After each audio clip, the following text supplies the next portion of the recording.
Welcome back to the Music Industry Podcast. Today, we're going to be answering a few questions from our members. They've submitted questions in relation to social media, how you can be bringing in a larger audience, using social media to get more streams, and most importantly, get a fan base that want to engage with you and care about you and your music. I've taken a look at a few questions. I don't think you've seen some of them yet. No, this is all, I'm blind to everything. I should have done some preparation, but we're going to freestyle it. Yeah, freestyle. It literally is covering everything from why their social media may not be helping their Spotify and vice versa, their TikTok and how they've had viral TikToks and how they can't really grow from there. Mm-hmm. A bit of everything. So, should we kick off with this one? Matthew Joseph Official says, how can I gain fans and go for viral-worthy TikToks? And I think the best way to be able to answer this is to look at his TikTok and analyze it and see and basically say, why didn't that go viral? Okay, so looking at his account, I already love the bio. A gay Welsh pop star with a love of the 2000s. Fair. You know what you're getting when you go onto the profile, and that is key. That is key. You need to be able to have something where if people look at it for the first time, they know what they're getting. Mm-hmm. So I'm pretty happy with that. His username is the same on Instagram and on TikTok, which is also useful, so you're easy to find. And same with the image, the display picture. You want all of this to be the same because then you're just easy to find on all of them. Yep. I think we look at maybe like one of the highest viewed videos and work out why it didn't do better. Mm-hmm. I've got a quick observation. I'll be interested to get your opinion as well, Maddie. Is immediately we've got a caption there, men's mental health is important, speak up. Now, that is something where you're kind of getting involved in a political environment, not political, but a cause. Yeah. So therefore, you are raising awareness for something when at the same time you're trying to raise awareness for a cause, but at the same time you're trying to raise awareness for yourself. For me, that clashes. Mm-hmm. And I'm totally on board for people to support causes. However, to try and do both things at the same time is very difficult. So, for example, I think I did see one where he was giving advice, or it was something like a breakdown of mental health or something like that. I don't mind that. I don't mind it when an artist, for example, wants to give some advice or how they've handled something or where they're at a place of expertise. But simply raising awareness, I'm not saying Matthew's doing that. This is just something that's come up and I do see artists doing it, is trying to get big by raising awareness, and it really just doesn't work. Or charity. Another observation that I have seen is we always say that TikTok is an amazing platform for promotion, and it is. You can so easily promote your music because it's an audio-focused platform. Sound is always on. However, I am seeing promotional videos on here which aren't creative and are more looking like an Instagram story. So a quick video that shouldn't really be pushed out to that many except from your dedicated fans. And TikTok, you should always be thinking about those new viewers. So even if a video is done extremely well, you can repeat that video a couple of weeks later, purely because it's always getting pushed out to new people on the For You page. So an example of promotion that I wouldn't suggest putting on TikTok is a screen recording of press that was achieved, and it's just a screen recording and it's a thank you to them. Yep. Something like that won't get pushed out on TikTok because people that don't know you don't care. Yep. So I would avoid anything like that. But what you can do is promote your music very easily. So one that I think is pretty simple to do is perform your track and have the lyrics on the screen, and that is it. If the lyrics are good and the music is good, that's going to be intriguing to someone. And I think that's something that Matthew could easily look to do. Yep. I've just seen their men suicidal 3 times or something like that again. Yeah, let's I don't think that's worth doing right now. I think focus on your own content and add value now. Then when you've got that audience, then you can start doing those things. Here's another example of promotional material. My fave part of my new song that's number 38 in the iTunes pop charts right now. This, again, could have been a bit more creative in the way of the text on the screen, just more happening. But let's bring it back to the question of, like, how do I get more viral TikToks? Yep. I think there needs to be more unique content. So trends definitely work. You can take a trend, make it your own, and go viral from it. But to consistently get highly viewed videos, you need to be unique. And in a lot of these videos that I've seen Matthew doing, they are using TikTok audios that already exist. So it's not original audios. It's not something that he's done himself. And I would highly suggest doing this. You can do trending stuff as much as you want, but there needs to be a unique content strategy that you have in place, which is going to stand out. So that could be changing lyrics of popular songs. That could be changing the genre of popular songs. That could be changing the perspective of popular songs. Anything that you can think of that is still fit into your musical brand but is unique and will get people's attention. And if it's fast-paced, it's got text on the screen, it will capture someone's attention. I do also like telling the story of your song as well. I think everyone's got a deep story behind their song, therefore that is going to capture people's attention. They're going to be able to relate to you, empathize with you, and therefore it's going to get a high watch time and pushed out, or even get a follow if it really resonates with people. And I've just seen another one there. He's gone for the validation one here. Again, being like, oh, my song's creeping back up in the charts and things like that. Like really trying to add credibility. But you've only got 1,000 followers and 300 views at the moment. You don't need to be adding credibility or another opportunity to raise awareness. Right now, just build that audience. Don't worry about whether you're credible or not. And your fans will do everything to help your credibility once you've got the credibility. You don't need to be the one doing it. As soon as you have an audience, people will be making TikToks using your sound. They'll be sharing your TikTok and reposting it. You don't need to be the person that needs to add credibility to yourself and your own music, because that comes with time. Let's move on to the next one. I would like to see, do you have an example of him trying a viral one? Is there anything? If Antihero was sang by a man. Okay. That's a...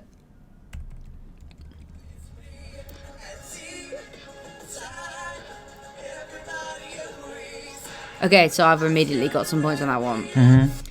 For one, you haven't used a backing track, so you can't hear your vocals properly. The quality of the audio isn't good enough. So I don't believe that you need to have a professional camera and everything needs to look amazing in every video. But this is an audio-focused platform, so the quality does need to be better. And you're holding a microphone, and I don't believe that you're actually recording through that microphone. Don't be afraid to actually fully produce it. I think that can be just as powerful, if not better. It's quite a good way to kind of fool the audience in a way, is having perfect audio, but the video like this. Yeah, the footage itself is not perfect. It does fool the audience. The final point that I had on this video was, it's going to sound savage, Matthew, but you're trying too hard. It's too... Lots of shaking, lots of sudden movements. Yes, it's like... an X Factor audition. Yeah, like you're performing to a live audience of millions of people. Really, TikTok is for people that are trying to pass time, and people want to love something which someone hasn't really tried with. They want to discover something, and if someone's performing and going out of their way to look all like an artist, they don't feel like they're discovering it. They don't feel like they found something unique. The best thing you could possibly have done here is be sat on your bed and be singing it as if someone's walked into your room. I've got a we're going harsh on Matthew, but I've got another savage one, which is, firstly, I don't think Sung by a Man is capturing an audience enough. I actually don't care what it sounds like. It's sung by a man. It's just going to be a couple of octaves lower, and that's it. Yeah. Maybe if it was a change of genre, or maybe if it was sung like another artist in that style, I think it's not strong enough to be sung by a man. Secondly, you're a very feminine-looking man. Therefore, the thing that you've gone for is actually, you're not even... It's not dramatic enough. It's not dramatic enough. No. So, therefore, I would go for something that is just going to capture people's more attention than just like a change of the gender. Do you know what I think Matthew could actually look at doing? So you have your bio as a gay Welsh pop star.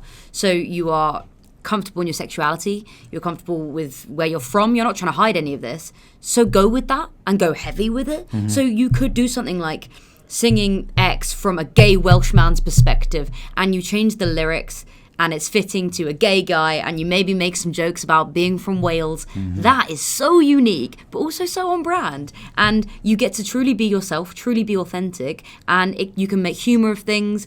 I think that would have done a lot better than just saying, sang by a bloke. I think that's a good conclusion for Matthew. Be more extreme with your topics and with your captions and the general idea behind them. Just go more extreme, because that's what TikTok needs. Look, aesthetic, I think, is on point.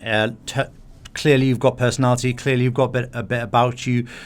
It is just going a little bit more extreme with those ideas. Agreed. Nice one, Matthew. I hope you don't take anything too close to heart. What can I do to catch the attention of brands looking to collab with artists or reps who are looking to sync music for films? I found this an interesting one when I read it, because I think a lot of artists believe that brands are searching social media for artists. The same as A&Rs, when quite often people in the industry hear about artists through word of mouth. So I wouldn't focus your socials on reaching industry professionals, but more using it to get such high engagement that industry professionals can't ignore you. Do you agree with that? I do agree with that. And also, I think you'll be surprised at how little it will help you to get a brand collaboration. If you're not that big and you're an independent artist, you're not going to get paid for it. So They'll what's just the send point? you some free clothes. And very rarely are you going to get an audience built from it. And we worked with an artist. It was Hani, and they did a collaboration with Pepe Jeans. And there was some other collaborations that have slipped my mind now, and they had big audiences. But we monitored the social media activity and the followers. Even though these brands had hundreds of thousands of followers, the engagement was pretty low. Yeah. So I wouldn't say that it's going to help you beyond having something on your CV and having a bit of credibility. Yeah. Now, that said, if you're looking for something that's just on your CV, now we've set the expectations. There are a lot of companies out there, and I'm going to sound like I'm slagging them off a bit, and I probably am, is that their PR team have absolutely nothing to do. They actually have nothing. Pointless hires, basically. Yeah, they have nothing to do. And if a group of artists comes along and says, hey, do you want to have an artist wear your shoes on a shoot or something like that, they'll probably lend you a pair of shoes for that shoot, and you can do that kind of collaboration. Or sometimes they want to do like sponsored performances where like you go into their store and they'll close the store and it'll be like a group of artists performing. Again, it's not really going to help you at all. It'll maximum get you about 5 new fans. However, if you want it for your CV and if you want to put it in your EPK and eventually get bigger live slots, I think it could be a good asset. So with that in mind, and with in mind the question, I would say that you could potentially create a group of artists and get together with some artists and say, hey, we're looking to do this kind of event. Would you like us to come play? These are our social followers. This is the music. Would you like to do something? And the chances are that person who works at that brand needs to go and show their boss that they've done something. They've done some kind of PR stunt. That's them done for the month. Yeah. You get to have something on your CV and it's win-win. I've seen it done, but we focus on independent artists who are pretty much ground level here, and I don't think it's worth the time. But to answer your question, that is my answer. Another thing I'd add to that is like really be specific with what your brand is. And what I mean by that is a brand will support you if it's a clear match. So, for example, say you are a rock artist and your brand is very heavy on fashion. You're wearing leather jackets, you're wearing Doc Martens, and that is your thing. You're not seen in anything else. A Doc Martens collaboration is a lot more likely to happen than if you are an artist that posts on social media occasionally, likes to wear a nice outfit occasionally, but fashion's not really their thing. And then they reach out to a load of fashion brands hoping for a collaboration. the brand collabs that you should be going for or happen naturally will be ones that do fit your brand. So niche it down and work out what you want to be, what your brand is, and then brands will naturally come to you if it's just your thing. Yeah, and a couple of examples that have just popped into mind actually is Kid Capici. We don't normally mention our clients on our podcast just because I feel like if you're an artist, you don't really want a podcast to be mentioning what you've been doing with marketing companies. You want it to appear more organic. So we don't mention them, but I'm sure Kid Capici, they're doing very well. I'm sure they won't mind us mentioning it. Yeah. They did a collab with Rocket, and it was the vintage store. For example, that was something that was really good just on their CV. They've gone on to do great things, and that was an example of a really good fit where it fit like a glove. They're a heavy rock band, sort of like Arctic Monkeys style. That was a great fit. So if it is a good fit, then it's great for your CV, it's great for your brand. And also there was that Leicester band which we worked with, who I think they were called the Lids. Yeah. They did a collaboration with Christian Fuchs, who is a footballer who just won the Premier League, and he was supporting local artists and getting them to get involved in his new clothing line.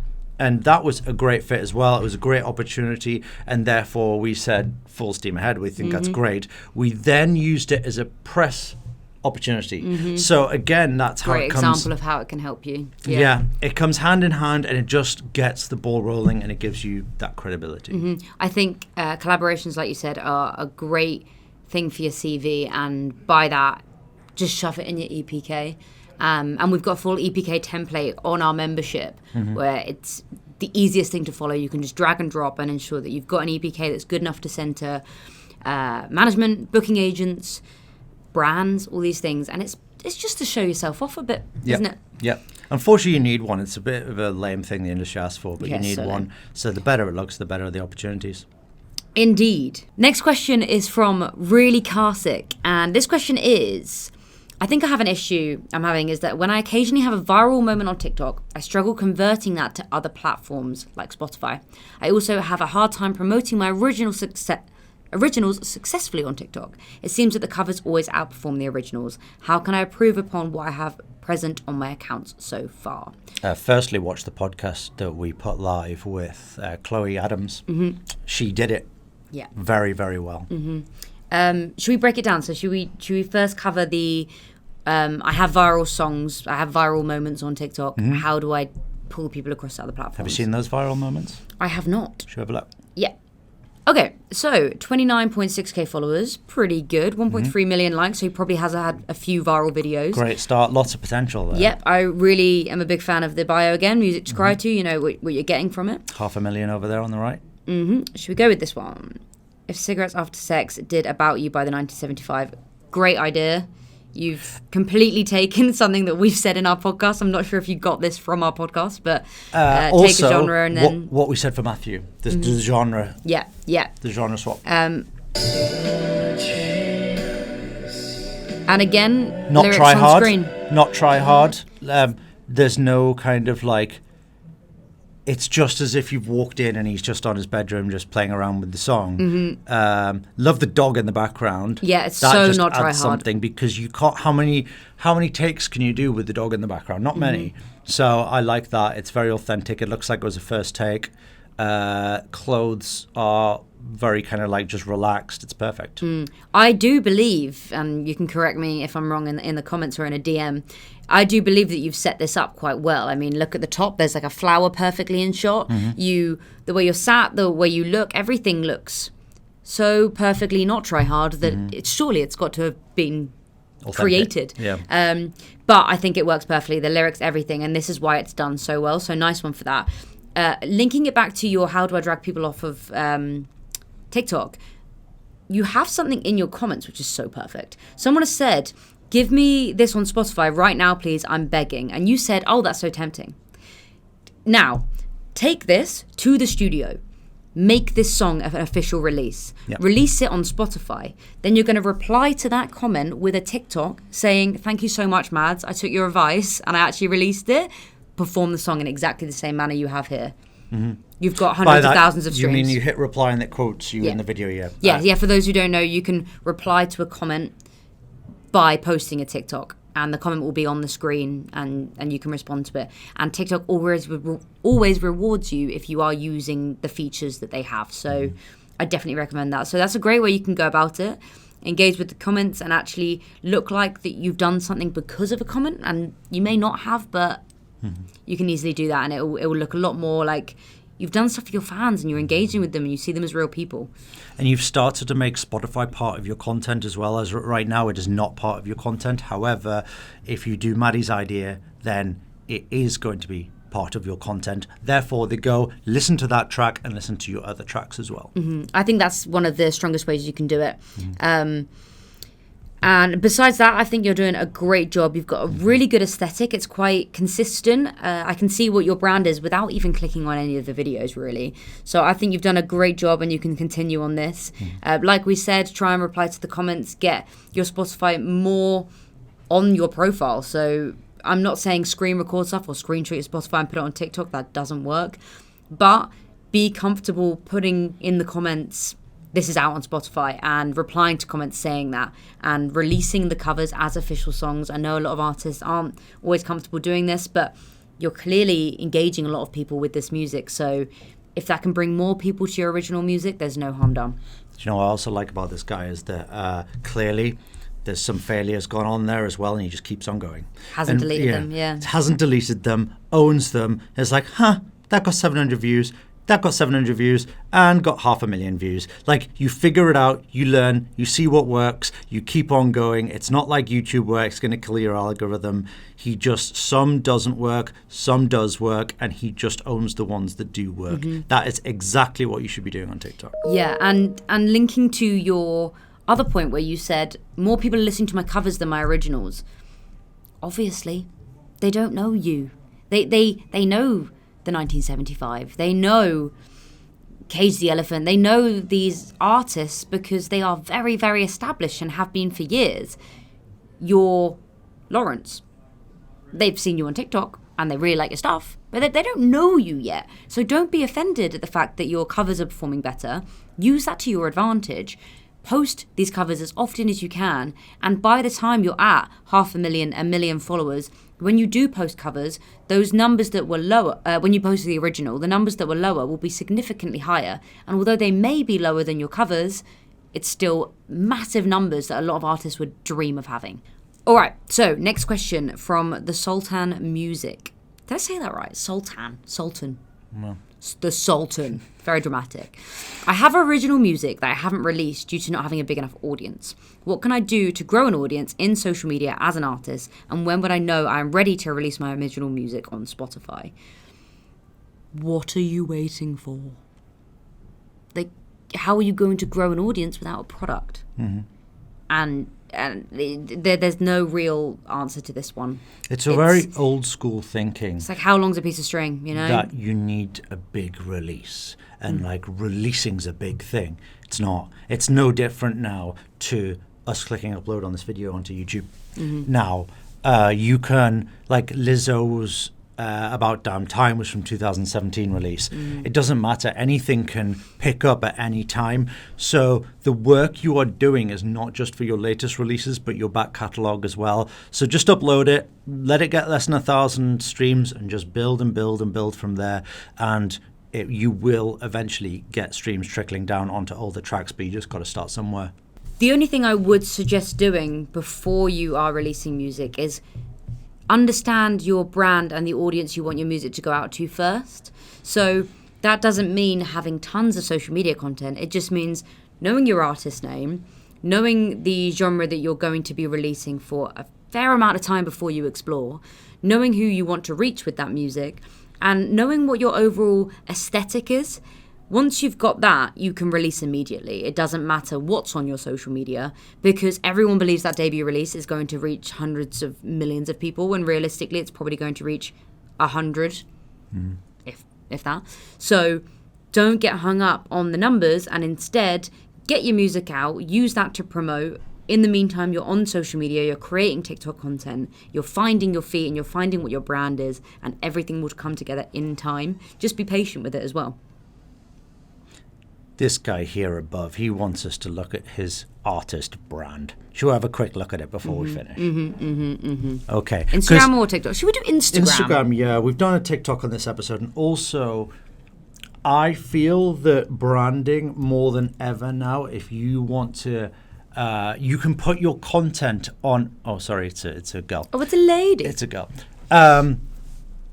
If you want to get new audience, you've got TikTok, you've got YouTube, you've got Spotify, whereas now Instagram is kind of like that funnel of showing what you're about as an artist again, which is brilliant for artists, really, because I know for artists it was very stressful to create content on Instagram, and it was for us as well. We never really liked it. We just knew it worked. You've now got Reels for that, and then separately you've got your profile. So it's good now to be able to have that all separate, so when the likes of Spotify or radio stations or blogs go onto your profile, they're a lot more likely to add you to their playlists and push you out, because branding is important to them.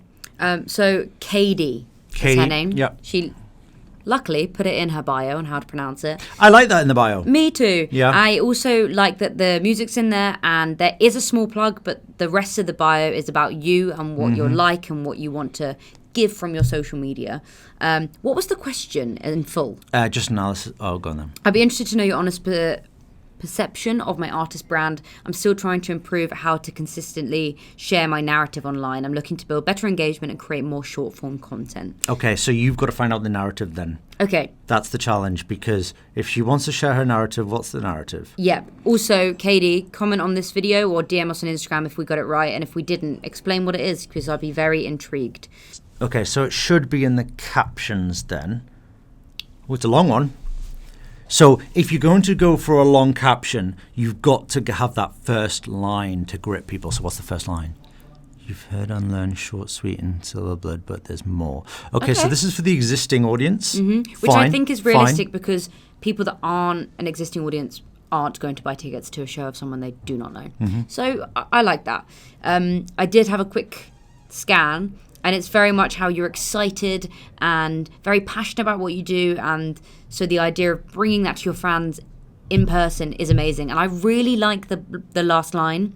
I can't wait to see your faces. Yeah. I think this caption is very reflexive of you. I mean, I don't know you, but I'm guessing that this is you as a person. Excited, happy, passionate, love what you do, really, really want to feel connected with your fans, and that's the narrative I'm currently getting. I also like that you haven't tried to be a big artist and pretend to be a big artist. So, for example, someone would potentially say, while tickets last, or potentially sold out, or get your tickets quick, and all that bullshit. And you're not fooling anybody when you do that. So I do really like that. And also the phrase, I'm so excited that I get to share the stage with two amazing friends. Instead of being like, I've been invited to support.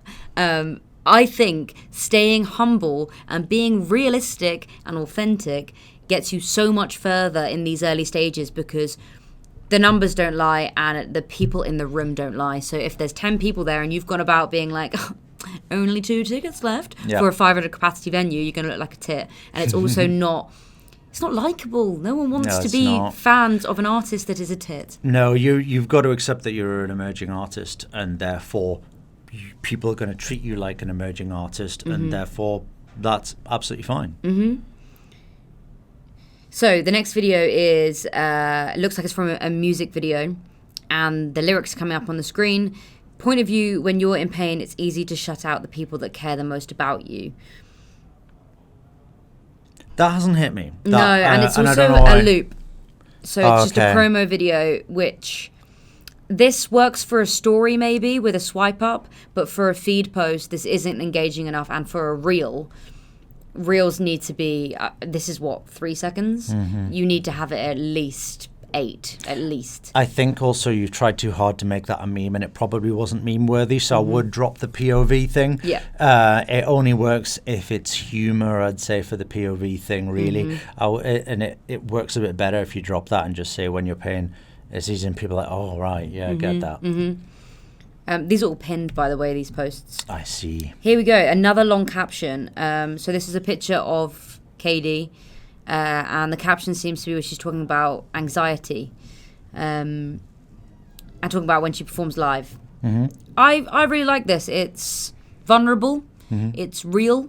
I'm getting the impression that your artist narrative and your artist brand is Katie, the human, not Katie music. It's there's not like a massive difference, and for some artists there really is. If you look at, say, some of the biggest artists in the world were like the 1975 Matty Healy. Is he really smoking cigarettes constantly and drinking red wine? Maybe, but I feel like a lot of artists like that have created a persona. From you and your social media, I'm not getting that impression. I'm getting that you as an artist is very similar to you as a human being, which I think is nice. It's authentic. It's something that people can relate to, and also engage with and feel comfortable engaging with you. Also, I'd say that it's a nice balance between about the music and about not about the music, about the person. I think also it's a nice picture, really nicely framed there, a nice location. And I saw that you've tagged the photographer there. Probably a good trade for the photographer to go and do some pics for you. And it's so important to just get a photographer, pay them for the day, and get loads and loads of different pictures with different outfits. And then you've got tons of content that you can just put with captions like that. Endless content. Highlights, I would have liked. I don't like those highlight cover images. Hard to read. Yeah, I also think that some of these probably aren't needed. No. For example, past releases. People that want to listen to your past releases can go on Spotify, they can go on Apple Music. Plus, if they follow you on Instagram or they've just discovered you on Instagram, it's probably from the music. So you don't necessarily need that. I think highlights can be used a lot more for personality and to represent brand. So examples of this could be, I saw your Let's Go for a Walk. Maybe daily you have the thing where every time you go for a walk, you're having a little chat with the camera. So your highlight could be walk chats, something like that. Going back to the highlights. So, for example, if you are doing like indie covers, these highlights would need to be something that is worth bragging about, which I'm not getting from the immediate look at them. No, these are Instagram TV. So these are old. Yeah, all of these videos are super old.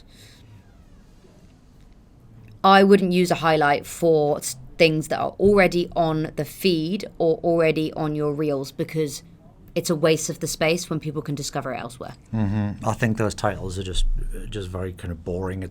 Those titles are what you'd have on a website, basically. So I don't think a new person is going to look at them. I think you need to think how are you going to kind of almost clickbait them into watching it, and also the content, how is going to deliver on that clickbait. So, have a rethink. And finally, to just suggest things for your overall content, your overall feed.